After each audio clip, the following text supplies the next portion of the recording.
सच्चा खजाना। एक रात एक चोर मालिक बिन दीनार के घर की दीवार पर चढ़कर अंदर दाखिल हो गया। घर के अंदर आकर वह यह देखकर मायूस हुआ कि वहां चुराने लायक कोई कीमती चीज नहीं थी। मालिक बिन दीनार खुद भी घर में मौजूद थे और उस वक्त नमाज अदा कर रहे थे।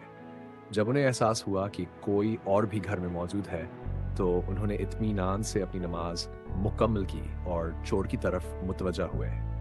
बिना किसी खौफ या हैरत के मालिक ने सलाम किया और कहा, मेरे भाई, अल्लाह तुम्हें माफ करे। तुम मेरे घर में दाखिल हुए और तुम्हें यहाँ कोई कीमती चीज न मिली, लेकिन मैं नहीं चाहता कि तुम यहाँ से खाली हाथ जाओ।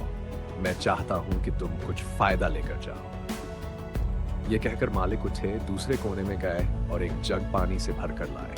फिर चोर की आंखों में देखकर कहा, वुजू करो और 2 रकत नमाज अदा करो, क्योंकि अगर तुम ऐसा करोगे तो तुम मेरे घर से उससे बड़ा खजाना लेकर जाओगे जितना तुम लेने आए थे। मालिक बिन दीनार के अखलाक और अल्फाज से मुतासिर होकर चोर ने कहा, वाकई ये एक अजीम पेशकश है। वुजू करने और 2 रकत नमाज अदा करने के बाद चोर ने कहा, ए मालिक, क्या मैं कुछ देर और रुक सकता हूँ? मैं और 2 रकत नमाज पढ़ना चाहता हूँ।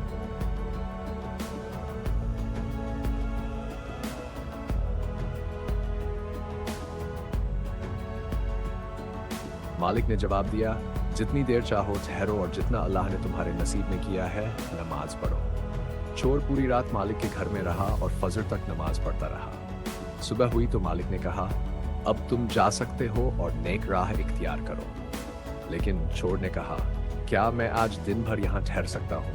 मैंने रोजा रखने की नीयत कर ली है। मालिक ने कहा, जब तक चाहो ठहरो।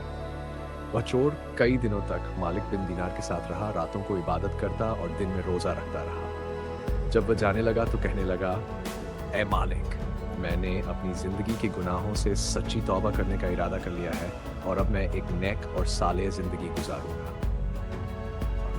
यह कहानी हमें साबिका नेक लोगों की सादा जिंदगियों की झलक दिखाती है। उनकी दुनियावी माल और दौलत से बेनियाजी का यह हाल था कि अगर कोई चोर उनके घर दाखिल होता तो वहां चुराने लायक कुछ न पाता। हम ये भी सीखते हैं कि नेक सोहबत का हम पर कितना गहरा असर होता है। नबी करीम सल्लल्लाहु अलैहि वसल्लम ने फरमाया, आदमी अपने दोस्त के दीन पर होता है, बस तुम में से हर एक को देखना चाहिए कि वह किससे दोस्ती कर रहा है। अगर आपको ये वीडियो पसंद आया तो लाइक, कमेंट और सब्सक्राइब जरूर करें। अल्लाह आपको कामयाबी और बरकत दे।